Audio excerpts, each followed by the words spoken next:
BSR sir का think rich India movement के founder हैं और इनके लक्ष्य 2030 तक, ये सबसे इम्पोर्टेंट है कि हम सब जुड़े हैं और मुझे नहीं पता सर आप हमारे साथ जुड़े, क्योंकि इनका जो लक्ष्य है वो हमारा भी लक्ष्य है। BSR सर चाहते हैं कि 2030 तक 50 करोड़ लोगों को प्रेरित करें और उनकी जिंदगी में एक अच्छा बदलाव लाए, एक स्वस्थ बदलाव लाए। 2026 में खिला दो ना 1008 सुंदरकांड पाठ करने का सर ने बीड़ा उठाया है और उसी श्रृंखला में हम भी एक कड़ी बन रहे हैं। ये हमारे लिए बहुत सौभाग्य का मौका है और अब मैं इनवाइट करूंगी सर को कि वो आएं और थोड़ी सी हमें प्रेरणा दें और फिर हम लोग सुंदरकांड इमीडिएटली स्टार्ट करेंगे। जब ये सुंदरकांड का पाठ करेंगे तो इसके बहुत बड़े महत्व है।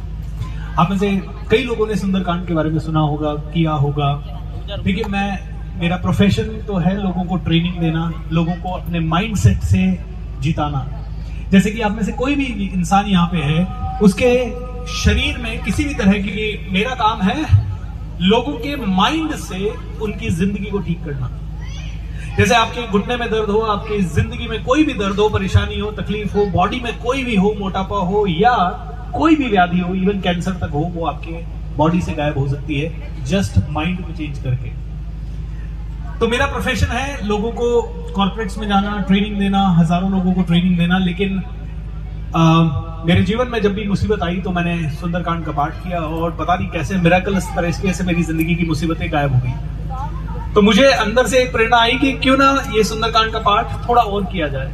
तो हमने ऑनलाइन मैं रोज सेशन लेता हूं, तब हजारों लोग मेरे साथ जुड़ते हैं एंड उन लोगों के साथ हमने एक दिन अचानक से मैंने अनाउंस कर दिया कि मैं 1008 सुंदरकांड के पाठ करूंगा। अब 1008 सुंदरकांड के पाठ जब कैलकुलेट किया, क्योंकि हम तो बहुत बिजी रहते हैं, तो हफ्ते में एक सैटरडे को कर पा रहे थे, वो भी मैं उसमें भी ट्रैवल कर रहा था। जैसे आज मैं यहाँ से सीधा अभी दुबई जा रहा हूँ, दुबई में मेरा प्रोग्राम है, लास्ट वीक नेपाल में प्रोग्राम था। और जहां पे भी जाते हैं बहुत सारे लोग अलग अलग लेवल के इकट्ठे होते हैं। तो कई बार मैं फ्लाइट में होता हूँ, ट्रेन में होता हूँ, मैंने कहा कैसे होंगे 1008 सुंदरकांड। अगर एक हफ्ते का एक करूंगा तो 20 साल लगेंगे 1008 सुंदरकांड के पाठ करने में। तो फिर रास्ता ये निकाला कि 26 दिसंबर को लास्ट मंथ हमने लास्ट मंथ एक ही दिन के अंदर 12 सुंदरकांड किए, सुबह 6 बजे से लेकर रात को 8 बजे तक। और हम लोग क्या करते हैं, बड़ा सिंपल सुंदरकांड करते हैं। हम लोग कोई गाजा वाजा नहीं बनाते, हम लोग इंटरनेट से सुंदरकांड 45 मिनट में पाठ करते हैं, फिर भगवान हनुमान जी का चालीसा और उसके बाद आरती।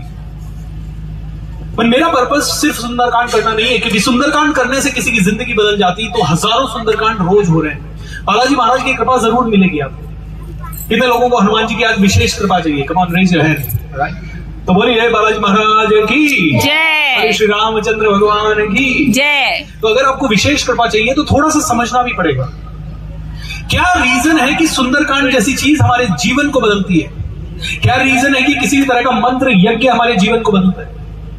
उसका पर्पस यह है कि जब भी हम यज्ञ करते हैं तो कहीं ना कहीं हम आहुति जब दे रहे हैं और हम कह रहे हैं स्वाहा, तो हम कह रहे हैं मेरी मन्नत पूरी हो। और कहते हैं कि आपकी मन्नत तब पूरी होती है जब पंच तत्वों में मिल जाती है, और पंच तत्व यज्ञ में शामिल है। पानी का इस्तेमाल होता है जब हम लास्ट में यज्ञ को ठंडा करते हैं, अग्नि का इस्तेमाल होता है, हवा का इस्तेमाल होता है, वायु का इस्तेमाल होता है और पृथ्वी का इस्तेमाल होता है। जब आप कोई भी डिजायर, कोई भी संकल्प करके, आज यहाँ सुंदरकांड में ऐसे ही मत बैठिए, कोई ना कोई संकल्प करके बैठिए कि अगर आपका बच्चा आप चाहते हैं कि बहुत ग्रो कर जाए, या आपका संकल्प है कि आपका नया घर बन जाए, आपका संकल्प है कि आपकी हेल्थ अच्छी हो जाए, आपका संकल्प है कि ये देश अच्छा हो जाए, आपका संकल्प है कि कोई भी एक संकल्प किसी भी तरह का, कि जैसे मेरा संकल्प है 50 करोड़ लोगों की जिंदगियों को बदलना, और अभी तक भगवान ने आशीर्वाद दिया 1 करोड़ लोगों तक मैं पहुंच चुका हूं। 1 करोड़ से ज्यादा लोगों ने मेरे 1-1, 2-2, 5-5 घंटे के प्रोग्राम लाइव अटेंड किए। जब हम लोग मैजिक ऑफ थिंकिंग रिच करके हमारा प्रोग्राम करते हैं तो उस प्रोग्राम में कभी 20,000, कभी 40,000, कभी 50,000 लोग, जब हमने वर्ल्ड रिकॉर्ड बनाया था तो 2.5 लाख लोग हमारे साथ 1 घंटे के अंदर कनेक्ट हुए थे पूरे वर्ल्ड से, जिनमें से 33-34 हजार लोग कनेक्टेड थे। सो संकल्प से सिद्धि होती है। अगर संकल्प किसी का पावरफुल हो जाए तो वो इंसान चांद पे पहुंच सकता है। संकल्प किसी का पावरफुल हो जाए तो वो इंसान नदियों का रुख मोड़ सकता है। इसलिए कहते हैं मनुष्य तू बड़ा महान है।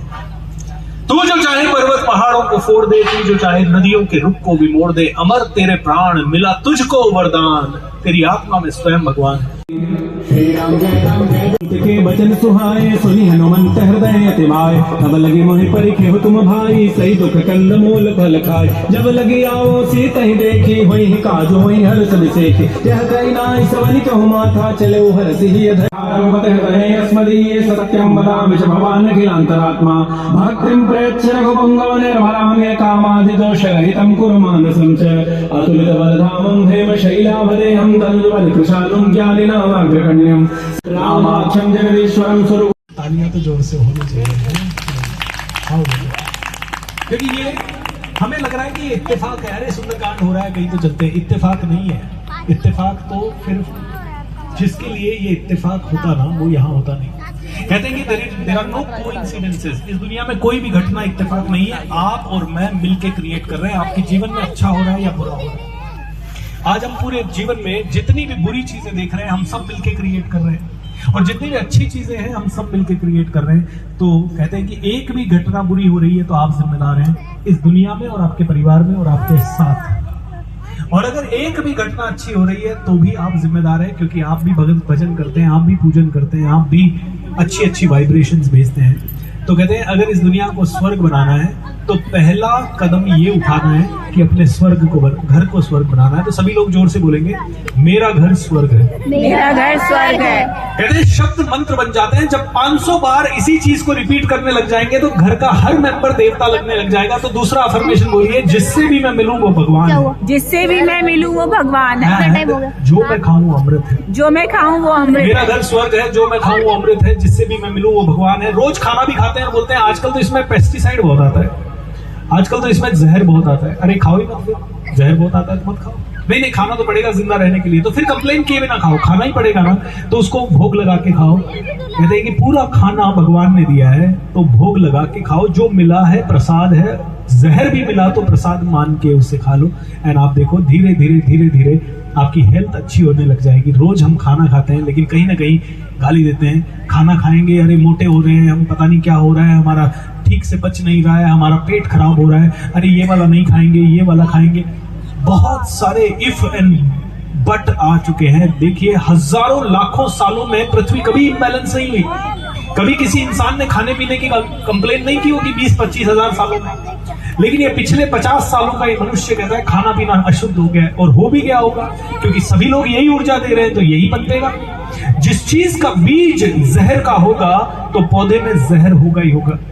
तो हम सभी कंप्लेन करने में लग गए तो कहीं ना कहीं कंप्लेन ही होगी। तो मेरे साथ बोलिए, कंप्लेन करने वाला दुनिया में कुछ नया क्रिएट नहीं कर सकता, दुनिया में कुछ क्रिएट नहीं कर जो सकता। क्रिएट करने वाला है वो क्रिएट करने वाला है, वो कभी कंप्लेन नहीं कर सकता। वो कंप्लेन नहीं कर सकता। सास ने बहू की कंप्लेन करी तो सास कभी कुछ क्रिएट नहीं कर सकती, फिर वो कंप्लेन ही ढूंढेगी। उसको हर एक चीज में अवगुण नजर आएगा, और अगर बहू ने कंप्लेन करी तो उसको भी हर एक चीज में अवगुण नजर आएगा। लेकिन दोनों ही एक दूसरे के रिश्ते को स्वर्ग बनाने में लग गए ना तो घर स्वर्ग बन जाएगा। एक को पहल करनी पड़ेगी और हो सकता है एक की पहल 10 साल लंबी हो या 20 साल लंबी हो। रिजल्ट आज आएगा या कल आएगा, आएगा जरूर, क्योंकि घर आपका है, स्वर्ग बनाने की जिम्मेदारी भी आप ही की है। राइट। सो इस घर को स्वर्ग बनाना है, अपने परिवार को बहुत आगे ले जाना है। देखिए घर वालों से लड़के, भाई भाई से लड़के काम नहीं चलेगा, भाई बहनों से लड़के काम नहीं चलेगा। लड़ना है तो हम दुश्मन से लड़ेंगे, चलो बॉर्डर पे चलते हैं सब लोग, लेकिन बॉर्डर की छोड़ के घर को ही बॉर्डर बना देते हैं, घर को ही हिंदुस्तान पाकिस्तान बना देते हैं। और सीखना है हम सबको। आज मैं ना बड़ा खुश होता हूं, मैंने कभी भी इस्लाम से नफरत नहीं की, इसलिए नहीं की क्योंकि मुझे पता है उनके धर्म में भी बहुत कुछ अच्छा है। 5 बार नमाज पढ़ते हैं, हम लोग क्यों नहीं पढ़ते? हम अपने बच्चों को क्यों नहीं पढ़ाते? वो अपने बच्चे को सुबह पहले चल उठ 5 मिनट पहला नमाज पढ़, चाहे बच्चा